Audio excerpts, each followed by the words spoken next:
आज हम बात करने वाले हैं एक ऐसी कला के बारे में जो हर किसी के जीवन में बदलाव ला सकती है। यह कला है बोलने की कला।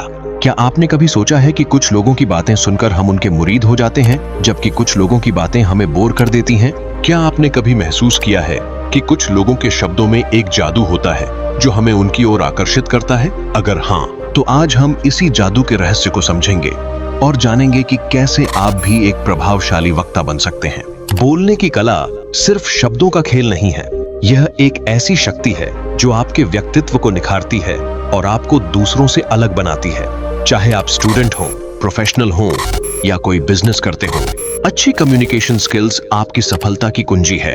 एक अच्छा वक्ता न केवल अपनी बात को सही तरीके से रखता है, बल्कि वह दूसरों के दिलों तक भी पहुंचता है। यही कारण है कि महान नेता, प्रेरक वक्ता और सफल लोगों की बातें हमेशा याद रहती हैं। दोस्तों, बोलने की कला को सीखने के लिए हमें 6 जरूरी कदम को जानना बेहद जरूरी है। छठा नियम तो सबसे ज्यादा जरूरी है। तो आइए जानते हैं उन सभी नियम को जो आपके बोलने की कला में दिन प्रतिदिन निखार लाएगी। पहला, आत्मविश्वास का होना। बोलने की कला सीखने के लिए सबसे पहले आपको अपने आत्मविश्वास को बढ़ाना होगा। आत्मविश्वास ही वह चाबी है जो आपके शब्दों को ताकत देती है। अगर आप खुद पर विश्वास करते हैं तो दूसरे भी आप पर विश्वास करेंगे।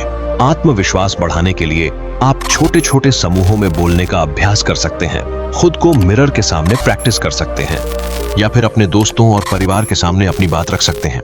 दूसरा, सही शब्दों का चयन। बोलने की कला में शब्दों का चयन बहुत महत्वपूर्ण होता है। आपके शब्द सरल, स्पष्ट और प्रभावी होने चाहिए। जटिल शब्दों का उपयोग करने से बचें, क्योंकि इससे आपकी बात समझने में दिक्कत हो सकती है। सही शब्दों का चयन करने के लिए आप रोजाना नए शब्द सीख सकते हैं और उन्हें अपनी बातचीत में शामिल कर सकते हैं। तीसरा, सुनने की कला। एक अच्छा वक्ता बनने के लिए सुनने की कला बहुत जरूरी है। जब आप दूसरों की बात ध्यान से सुनते हैं तो आप उनकी भावनाओं और विचारों को बेहतर तरीके से समझ पाते हैं। इससे आपकी बातचीत और भी प्रभावी हो जाती है। सुनने की कला सीखने के लिए आप दूसरों को ध्यान से सुनें, बीच में टोके नहीं और दूसरों की बातों को सम्मान दें। चौथा, बॉडी लैंग्वेज का सही उपयोग। बोलने की कला में बॉडी लैंग्वेज का बहुत महत्व होता है। आपके हाव भाव, चेहरे के भाव और हाथों के इशारे आपकी बात को और भी प्रभावी बना सकते हैं। बोलते समय सीधे खड़े होना, आंखों से संपर्क बनाए रखना और हाथों का सही उपयोग करना बहुत जरूरी है। बॉडी लैंग्वेज को सुधारने के लिए आप वीडियो रिकॉर्डिंग कर सकते हैं और खुद को देखकर सुधार कर सकते हैं। पांचवा, अकेले में बोलने का लगातार अभ्यास करना। बोलने की कला सीखने के लिए अभ्यास बहुत जरूरी है। जितना अधिक आप अभ्यास करेंगे उतना ही बेहतर होते जाएंगे।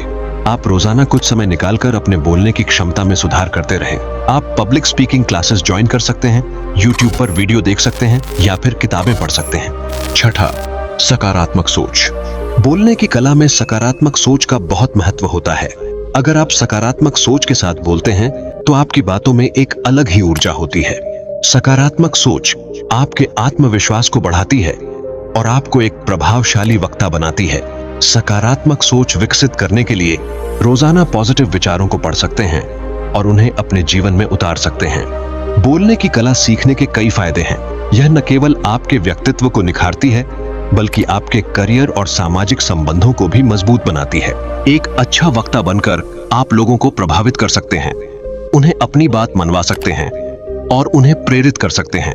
यह कला आपको एक नेता, एक प्रेरक और एक सफल व्यक्ति बनने में काफी मदद करती है। दोस्तों, बोलने की कला सीखना कोई रॉकेट साइंस नहीं है। यह एक ऐसी कला है जिसे कोई भी सीख सकता है। बस जरूरत है तो थोड़े से प्रयास और अभ्यास की।